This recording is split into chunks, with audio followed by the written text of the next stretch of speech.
Okay, so good afternoon, everybody, and welcome to this week's IBD Gecko, which is hosted by the Gastro Foundation in association with Project Echo of the University of New Mexico. As you know, these sessions are held weekly on a Wednesday, and please, once the presentation is completed, post some questions in the chat. Alternatively, of course, you can ask a question in person. So our speaker today is Dr. Rahm Makan, who hails from the Universitas Hospital in Bloemfontein. And so firstly, thank you very much for agreeing to present today. I really do appreciate it. And he's going to give a presentation on a complicated case of IBD. So I'm going to hand over to you if you want to screen share. All right, are we good? All good? Okay, good afternoon. I'm going to take you through a case that we saw in Bloemfontein um, earlier this year. So it's patient ZM, a 31-year-old female who's known with ulcerative colitis and pancreatitis the last 14 years. She was diagnosed in 2011. She was maintained on cilazopine and azathioprine together with a vitamin supplementation. She's had multiple episodes of defaulting, and each time she was admitted with a flare. Currently, she complained of worsening bloody diarrhea, abdominal pain, and PR bleeding for the last 6 days. Initially, she was assessed having a stool frequency of more than 10 bloody stools per day. Heart rate was 115.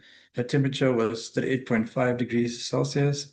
Her blood pressure was 105 over 60 millimeters mercury. And on examination, she had tenderness in the left lower quadrant with no peritonism. On laboratory tests, she had a CRP of 85, a hemoglobin of 9.5, albumin of 29, a white cell count of 13, and an ESR of 70. So if one looked at the True Love and Wits criteria, you would see that she fulfills the criteria of bloody stools more than 6, a fever more than 37.8, heart rate was more than 90, her CRP was more than 45, and her HB was less than 10.5. So she was indeed an acute severe ulcerative colitis. Her in-hospital management on day 0, we gave her IV fluids. We began IV hydrocortisone. We also commenced antibiotics concomitantly.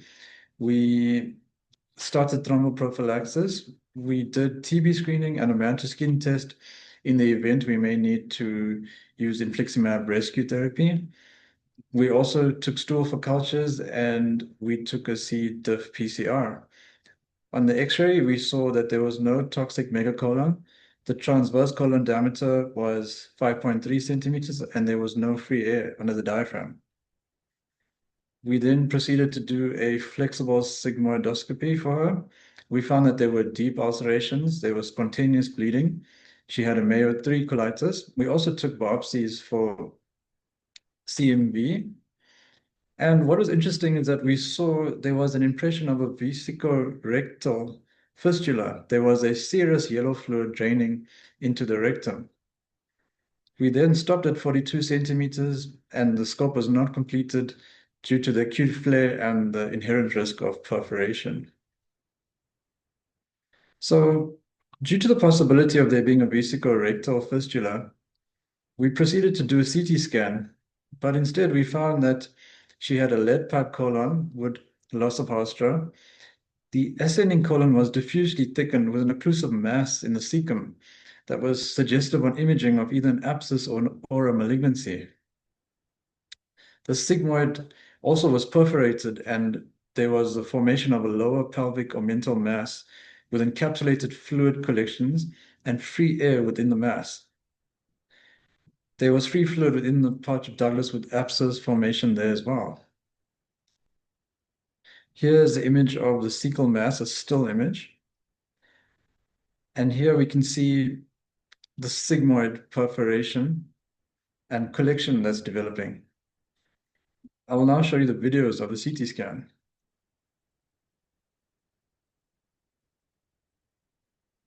So here we can see the image of the sigmoid and you can see the mass in the collection that's developed.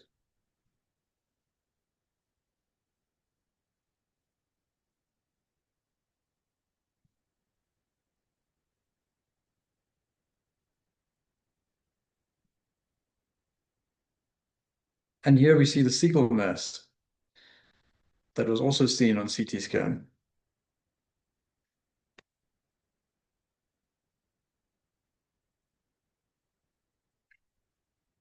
So this patient was then, we then stopped the steroids due to the perforation that was found. The patient still had a high stool frequency. It was more than 8 a day. Her CRP went up to 72. And at this stage, her abdominal x-ray showed a transverse colon that was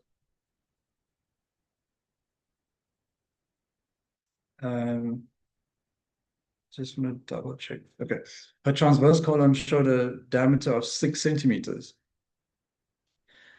Stool culture and C. difficile results came back negative, together with a negative Mantoux test as well. At this point, the patient was awaiting theatre in view of the perforation, the collections, and the unknown mass that was in the cecum.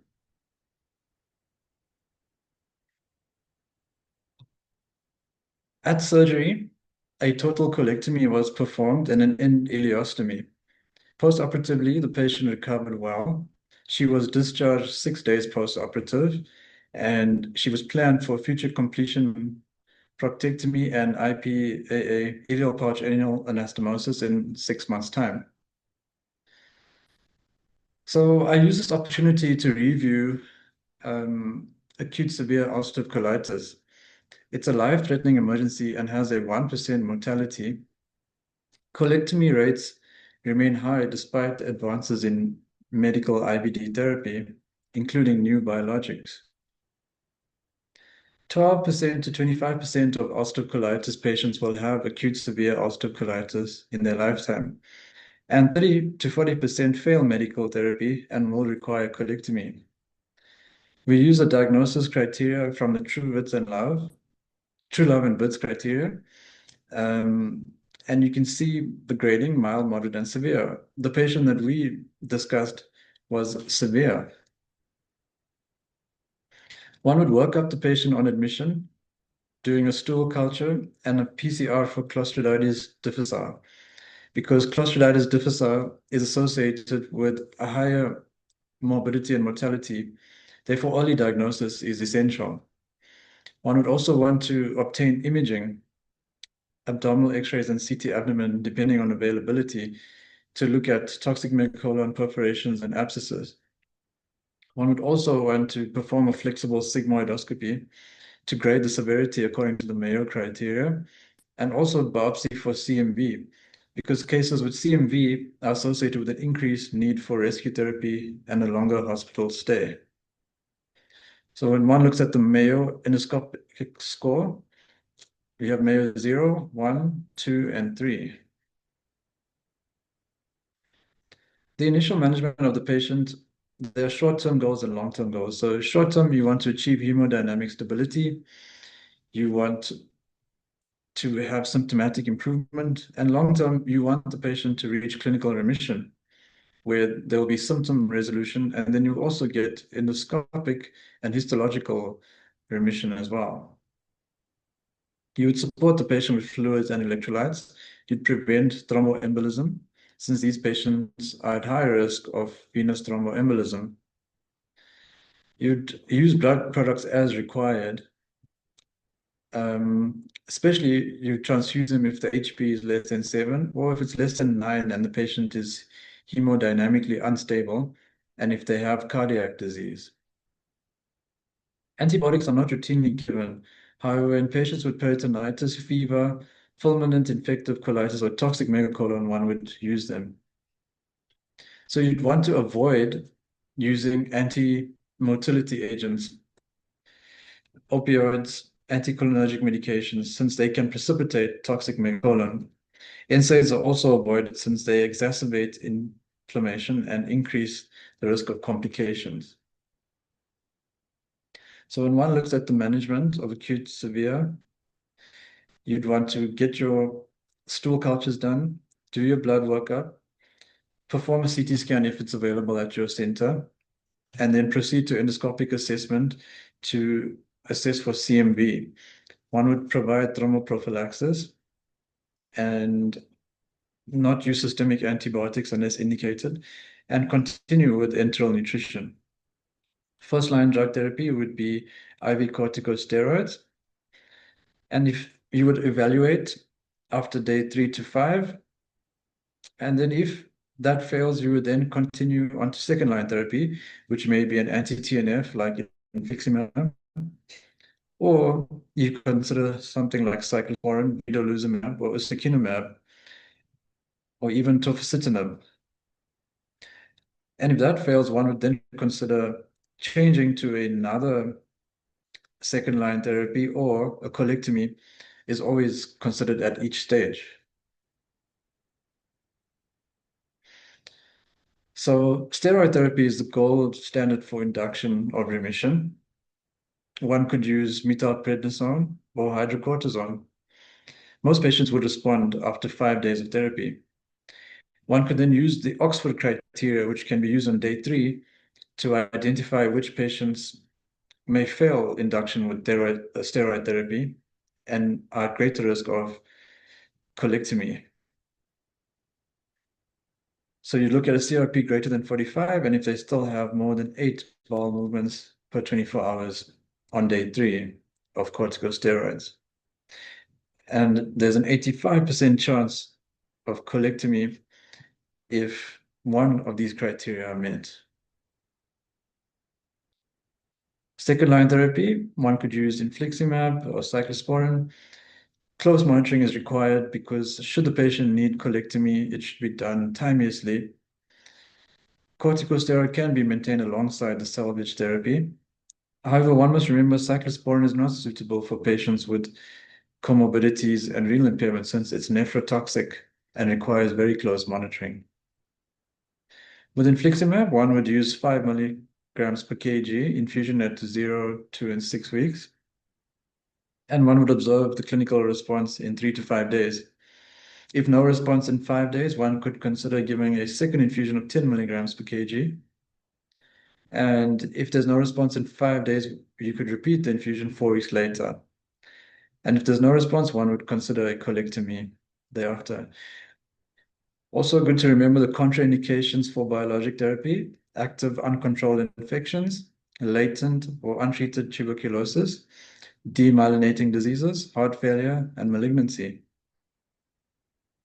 Cyclosporin has numerous contraindications, being hypertension, renal disease, seizures, high cholesterol, low cholesterol rather, and low magnesium, a low albumin, and prior intolerance of an immunomodulator, and prior failure of a biologic therapy like infliximab, and if the patient is unable to comply with the dosing and monitoring requirements required. Surgical management. So if there's an indication for surgery, there should not be a delay. This would be a colonic perforation, like in our index case. If there's a life-threatening gastrointestinal hemorrhage, if there's a toxic megacolon, or if there's failure of medical rescue therapy, where the patient's condition is worsening or unresponsive to medical rescue therapy after 5 to 7 days. The types of surgical management would be a total colectomy and end ileostomy. They would create a rectal stump mucus fistula, and that minimizes the risk of stump blowout and sepsis. And it's then followed by completion proctectomy and ileal pouch anal anastomosis 3 to 6 months later, once the patient is in a better medical condition and the inflammation has subsided. It can be modified to a 2 or 3 stage procedure. A laparoscopic approach is also preferred where feasible. So if we look at our case now in retrospect, this patient most likely perforated before her initial presentation to hospital because of the already well-established masses and collections.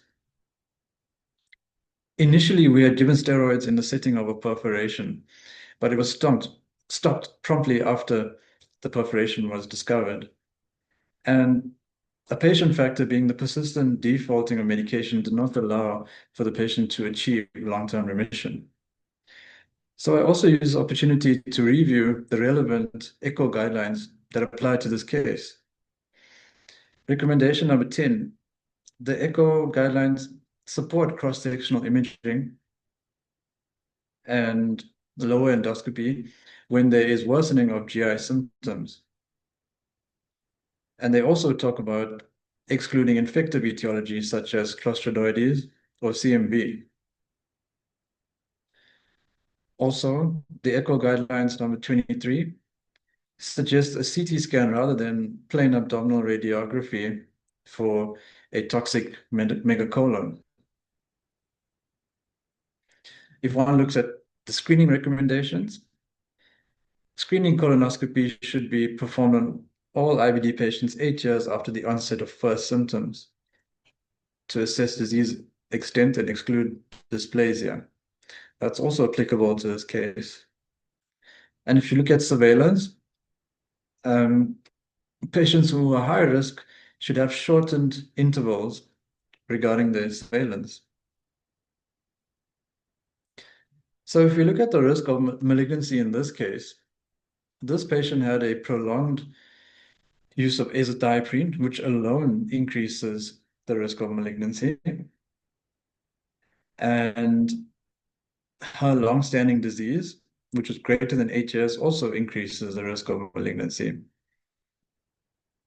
And this shows the importance that if you cannot complete the colonoscopy because of the patient being in an acute flare, one should consider cross-sectional imaging. And in this case, that's how we found the cecal mass that was present. Thank you. These are my references.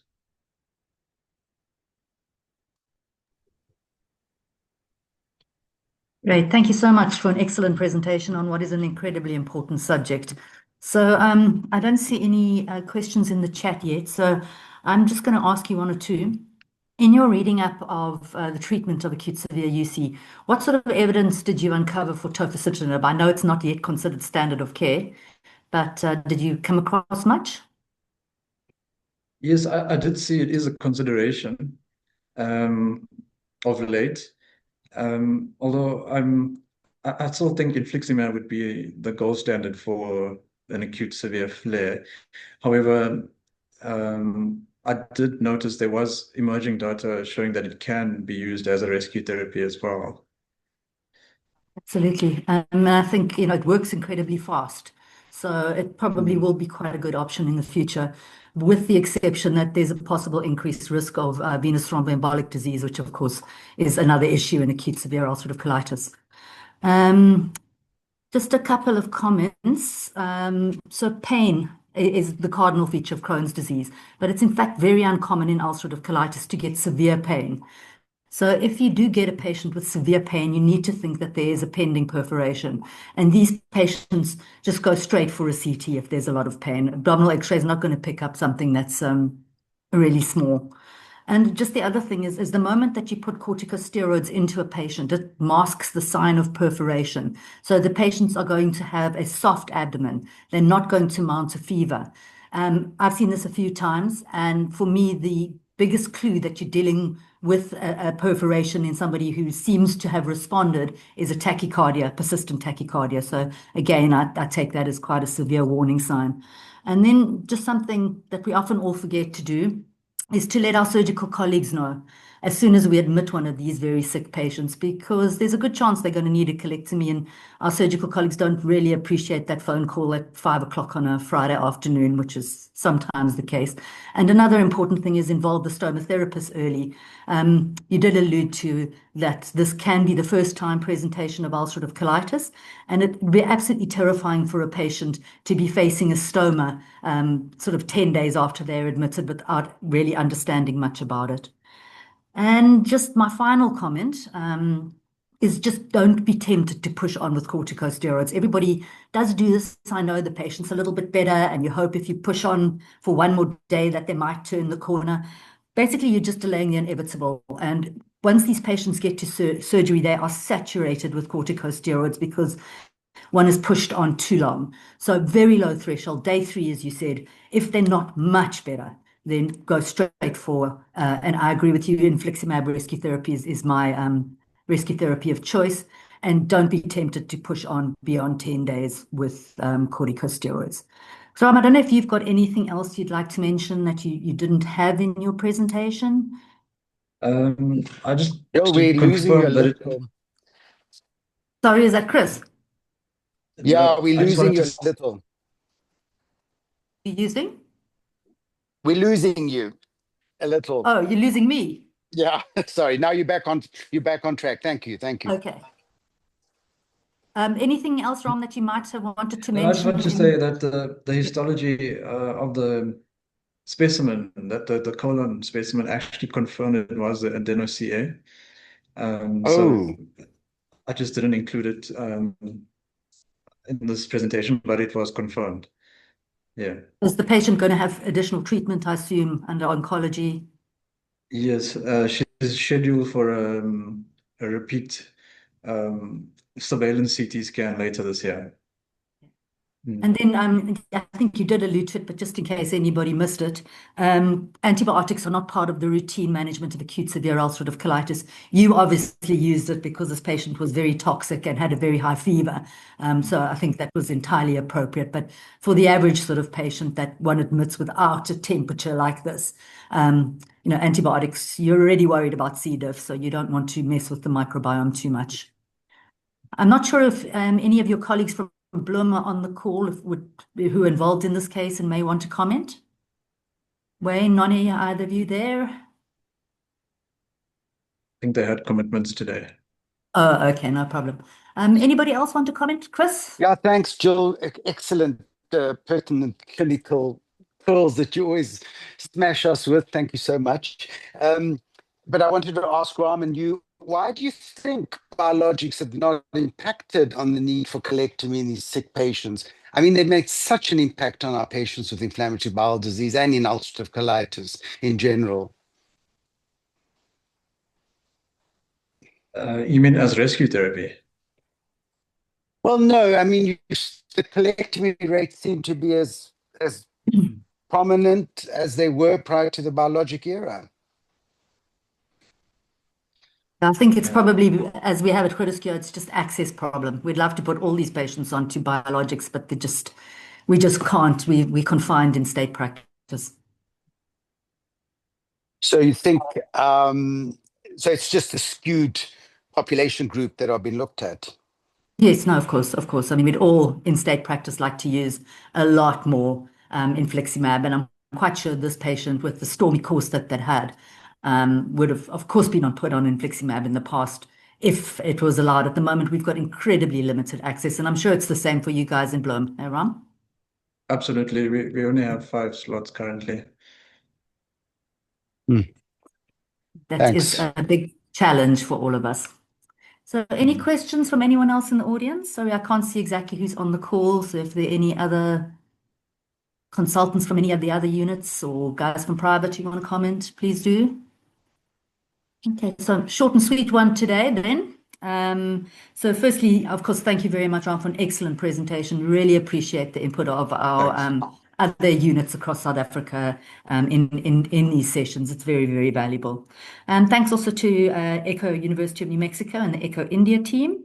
Of course, the recordings will be available on the Gastro Foundation website. And of course, always thanks to the Gastro Foundation, Chris, and of course, Cheryl for putting the meetings together. And thanks to all our many sponsors. And just to mention that next week's Gecko session is pathology. So I hope you'll all join there. And with that, I'd like to close the session and wish you all a fabulous evening. Cheers. Okay. Thanks, Jill. Thanks, Ram. Bye.